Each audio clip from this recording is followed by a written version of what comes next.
Minion in! What's up, everybody? Good morning. It is a hot day in Germany today. It's ridiculous. Anyway, we played a little Saurin Deception for a little over an hour before the server went down for emergency maintenance last night, which is to be expected with every major update, to be honest, so no big deal. I didn't get to try all the new things, but I have thoughts on the things I got around to.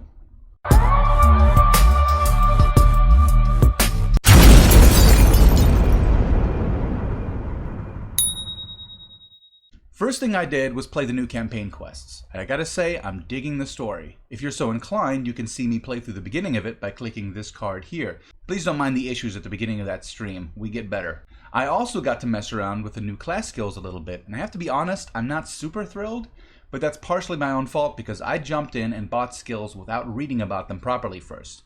Let me tell you the mistakes I made so that you can avoid making them too. The new skills come in pairs. There are active skills that you assign to a class skill button, LT or B by default, and there are passive skills to improve on matching class skills. A passing skill only supports one specific active skill, so if you're going to use a passive skill, you have to equip them together. In order to make use of a passive skill, you absolutely have to have the matching active skill equipped.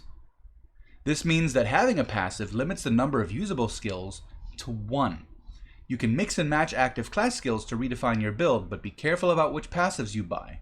I myself spent 200 starseeds making a build I am ridiculously unhappy with, and I'm forcing myself to live with it because it was so expensive. I also got to try the new arena boss, and I failed to commit his name to memory because, come on, it's Bowser, you guys. And I'm not saying that like it's a bad thing. He is a unique and exciting boss who just happens to greatly resemble Super Mario as Bowser, and that is why that is the name I will always remember for him. Beware, Bowser is listed as a level 30 boss, but I went in with a pugged level 38 Zerker, and I'm level 34, and we ended up wiping miserably. To be honest, part of that is because I had just broken my build, and it was like I was learning to play a new character. Shield throw on LT. What was I thinking? Bowser has some new and surprising mechanics to keep you on your toes, so watch him carefully before you actively engage. I also got to look at the new intercity teleposts, but I couldn't figure out how to use them. In theory, I love them. In practice, I'm absolutely clueless. But we did have some serious map/quest tracker issues last night, so that might be why they weren't working for me. They are, I have to be honest, they are a little bit of an eyesore, partially because they're oddly placed in some places. Speaking of map, if you looked at it since the update, you'll notice that we got icons with timers for regional quests, much like we do for Crusades, to let us know when regionals will be appearing. If you read the patch notes or watched my reaction video, you'll already know that they fixed the way regionals are selected when spawning to guarantee that every type of regional appears at least once per rotation, which should make prestige quests more reliable. If you look at your main menu, you'll also notice some new tabs, including a Favorites tab.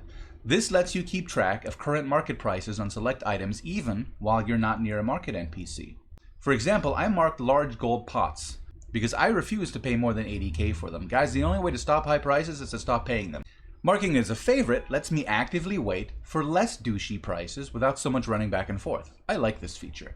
The servers have been back up for a few hours, and there was no rollback because the crazy amounts of gold people had that caused all the panic wasn't gold at all. It was just an interface glitch displaying a false amount. This is good news for everyone, and at the same time, it means I'm still out 10 skill points and 200 starseeds that I wish I could have back, but honestly, that's on me. You should always read the tutorial first. I'm getting ready to start my next live stream on Facebook, and I hope to see you guys there. I will announce on Discord when I go live, and you can find the links to both of them in the description below. Until then, go be freaking heroes. Minion out.